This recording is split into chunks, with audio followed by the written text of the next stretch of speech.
bisa perkenalkan lalu perkenalkan bahasa Indonesia dan juga bisa seperti itu. Perkenalkan, saya Rosiana Silahati, banyak bisa panggil saya Rosi atau Rosi dia. Kalau boleh tahu mbaknya ini asalnya dari mana? Saya kebetulan asalnya dari Bojonegoro. Di Bojonegoro ya asalnya. Di sini mbaknya apa? Saya di sini mahasiswa, masih kuliah di salah satu kampus di Surabaya. Kesini tadi gimana mbaknya dulu atau sengaja atau pas lagi ini ya? Oh iya, tadi tuh habis kelas langsung kesini, jadi kayak sempat agak buru sih karena takut apa telat, jadi masih agak capek gara-gara ya seperti itu. Bagaimana kabarnya? Kabar saya cukup baik sih, cuman ada beberapa hal yang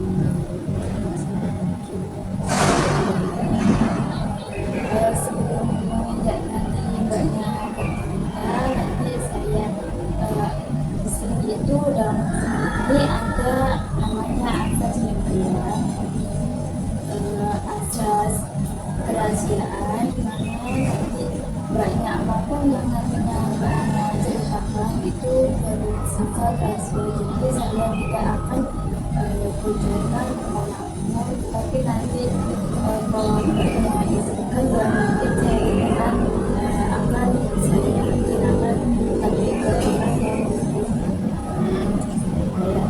nah di sini juga terdapat asas keterbukaan, jadi berharap nanti mbaknya ini bisa berjalan dengan jujur, dengan terbuka sesuai apa yang benar mbaknya rasakan saat ini ya. Tidak perlu takut dinilai aneh atau salah yang beda, karena di dalam pasal ini tidak ada yang salah. Nah, karena di sini mbaknya ini mencari jalan supaya masalah mbaknya yang rasakan ini supaya lebih ringan dan bisa kita paham bersama ya. Bahkan mbaknya sudah saya nah di sini ibu mau tanya yang bagaimana keadaan mbak akhir-akhir ini, baik secara kuliah, terus perasaan mbak atau aktivitas sehari-hari. Kelihatannya tadi waktu langsung kesini kan mbaknya iya karena memang saya jarang cerita gitu sih, saya jarang cerita kayak gitu.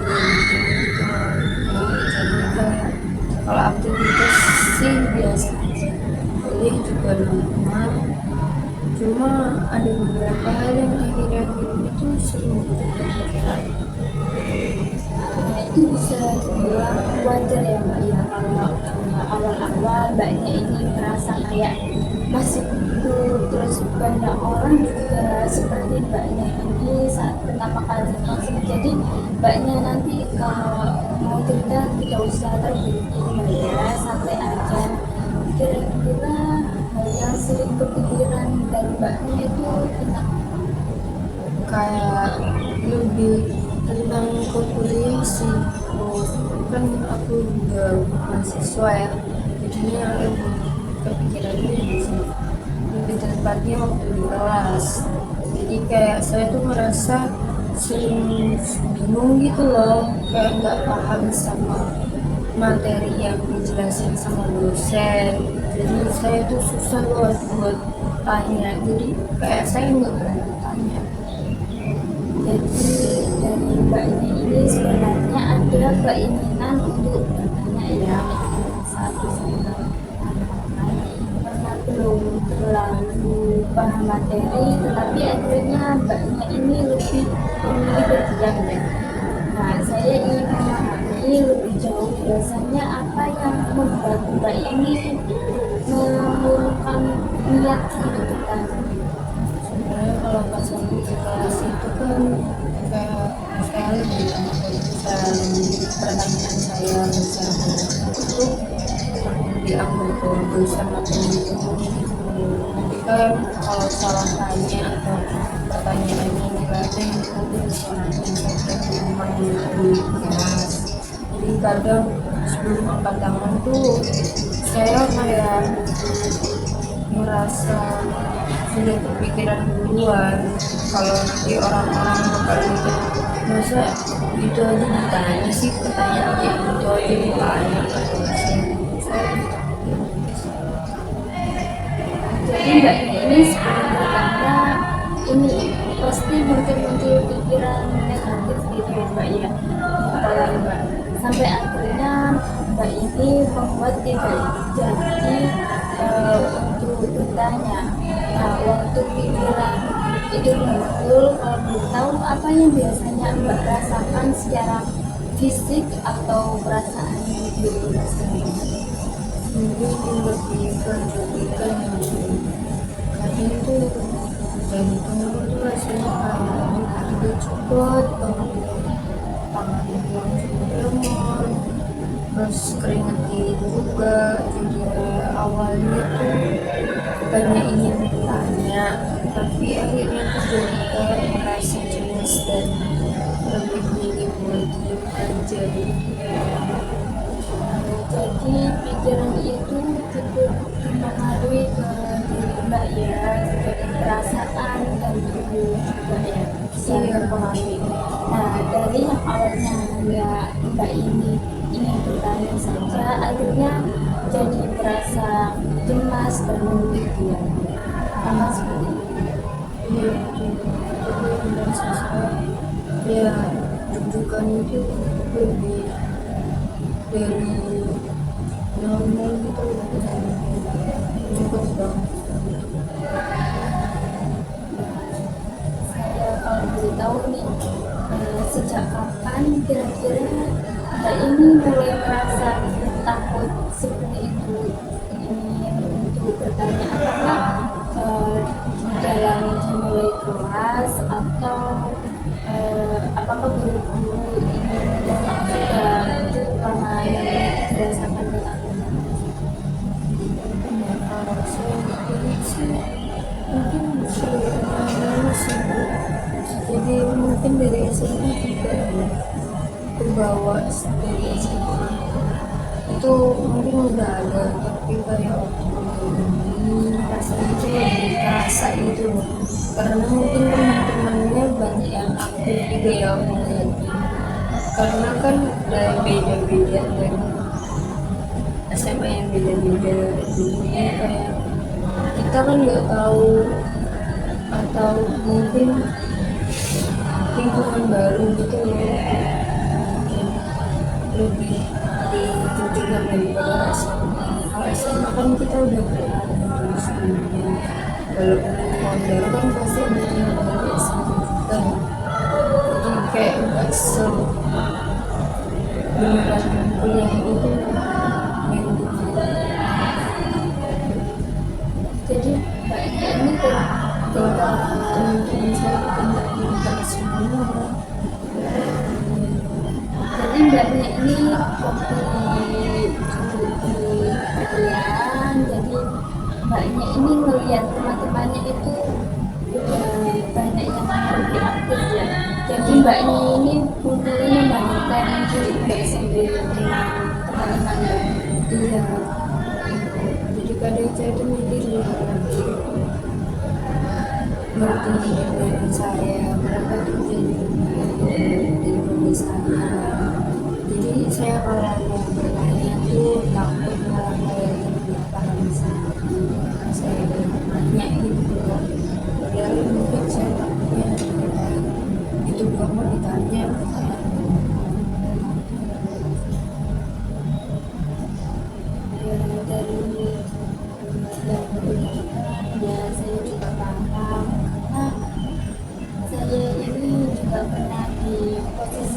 punya waktu untuk berhubungan sebelumnya. Di sini saya ingin tahu juga satu hal, apakah pernah tidak selama ini ada teman yang benar-benar itu secara langsung kayak mengejek atau menertawakan Mbak waktu Mbak? Kalau secara langsung sih nggak pernah ya. Cuma pernah ada beberapa yang kayak senyum bisik-bisik sama temennya waktu saya bicara. Nah dari itu kalau Mbaknya ini saat melihat mereka kayak tertawa bisik-bisik, apa yang langsung muncul di pikiran Mbak waktu saat itu? Dari situ saya langsung mikir, wah mereka ini ngetawain saya. Mungkin mereka itu ngejudge pernyataan saya itu aneh.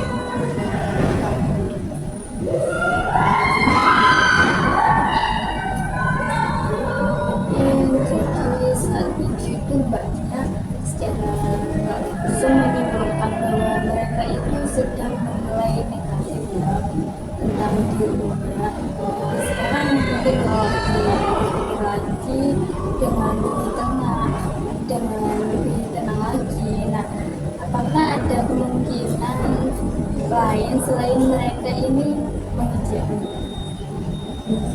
Ada sih kayak bisa aja mereka ngobrol atau kayak memang kebetulan aja pas mereka bisik-bisik itu bertepatan sama saya. Ya, itu penting ya, kadang pikiran kita itu juga kayak merasa otomatis langsung memikirkan apa-apa mereka yang negatif, padahal faktanya belum tentu mereka itu seperti itu. Nah, dalam seperti ini disebut pikiran otomatis negatif ya, pikiran itu muncul cepat sekali dan sering langsung kayak dipercaya tanpa dicoba.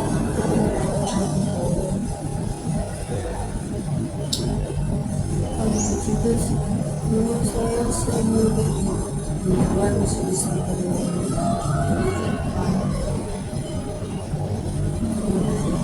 Mungkin Mbaknya bisa ya, kita coba sekarang kita lihat bersama. Tadi Mbaknya punya pikiran kalau Mbaknya apa? Kalau saya bertanya berarti saya butuh.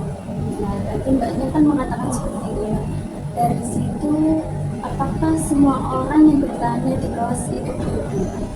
Menurut Mbak sendiri? Iya sih, awalnya kadang saya tuh merasa orang yang bertanya itu kayak kelihatan lebih berani, kayak tegas untuk menanyakan suatu hal yang lebih baru dan untuk lebih serius dalam belajar gitu sih.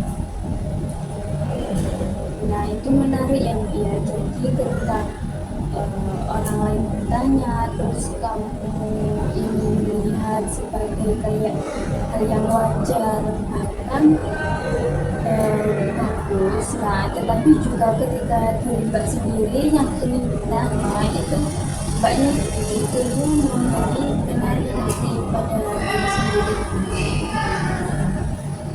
Ya ternyata mungkin saya beda memperlakukan diri saya sendiri dibanding orang lainnya.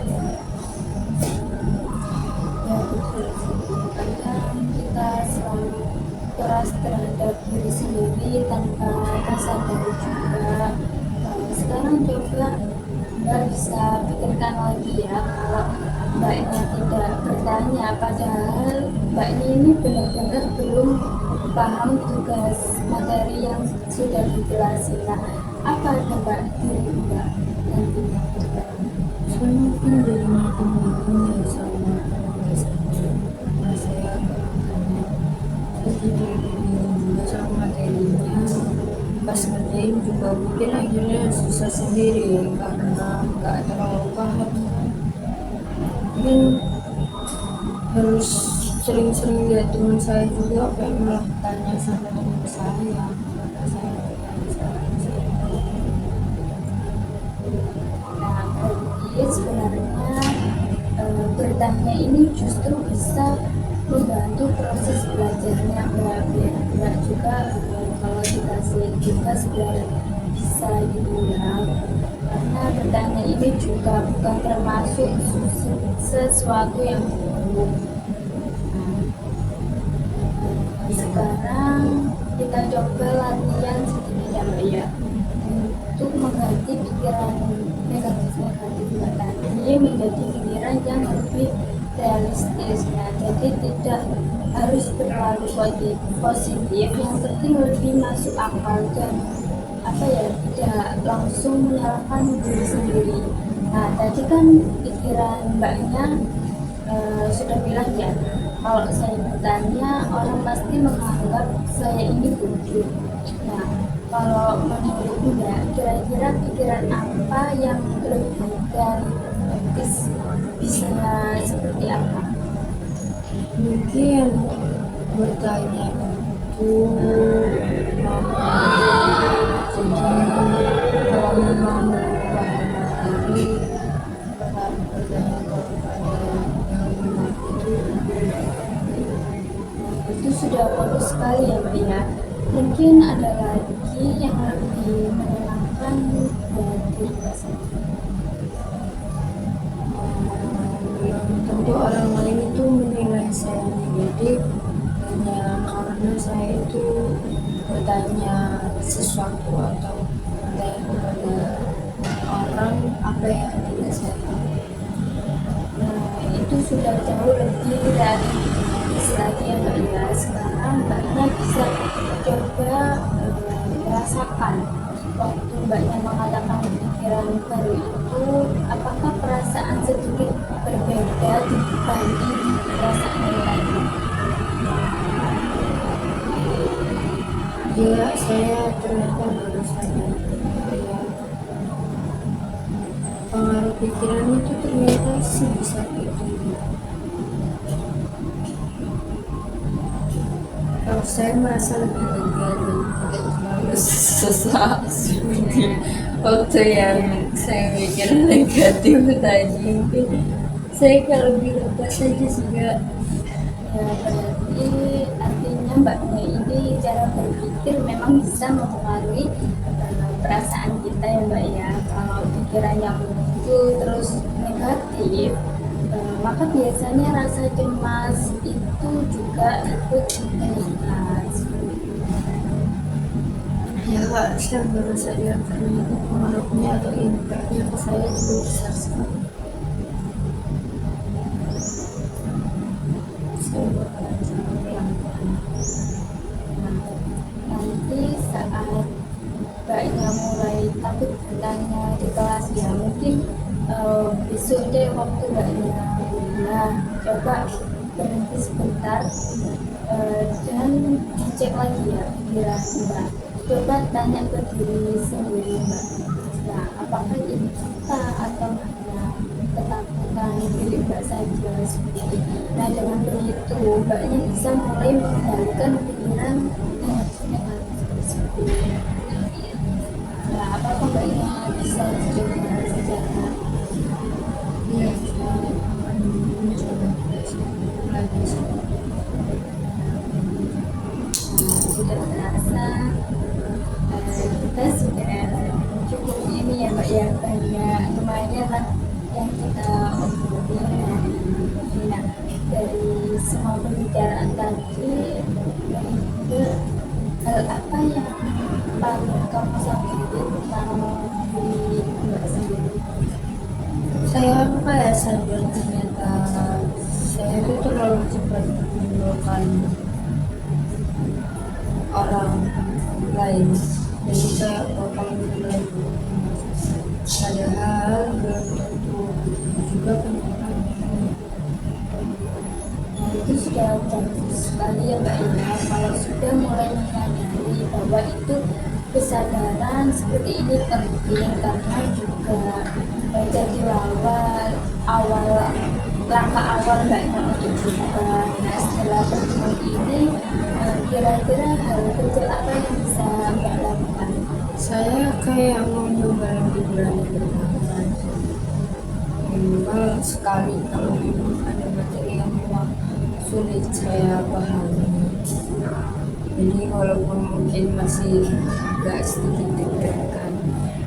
Itu tidak apa-apa ya mbak ya, itu masih wajar kalau mbaknya ini masih deg-degan. Nah, perubahan memang tidak harus secara langsung besar gitu ya. Yang penting ada mbaknya memiliki keberanian mencoba sedikit demi sedikit seperti itu. Saya juga senang ya mbak kalau mbaknya sudah menyampaikan perasaannya. Mungkin selama sesi counseling mbaknya ini juga cukup terbuka yang dirasakan mbak sudah mbaknya ceritakan sudah setuju. Terima kasih ya Kak, jujur setelah cerita tuh rasanya agak lebih sebenarnya. Saya sudah senang mendengarnya dari ibu sendiri. Semoga ini ya kedepannya mbaknya bisa latihan mengubah pikiran negatif tadi biar bisa membantu mbaknya ini lebih percaya diri lagi ya saat bertanya. Sebelumnya terima kasih ya mbak ya sudah mau datang ke sini, sudah rela kesini habis kelas waktu ya. Semoga diri mbaknya kedepannya lebih lagi. Iya, terima kasih juga sudah mendengarkan. Selamat sore. Selamat sore.